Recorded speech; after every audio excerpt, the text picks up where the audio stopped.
جيتك واعتذاري بين دي حسيني برحمتك خذني الندي اريد بخدمتك وبمجلسك اقضي حياتي تحضر مماتي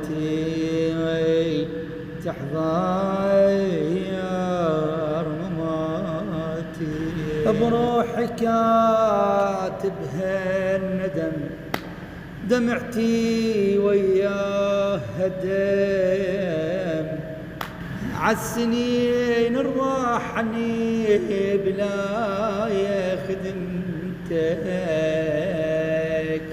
كنت عايش بالوهم. تفعيل جرس الإشعارات لتتوصل بجديدنا دائما.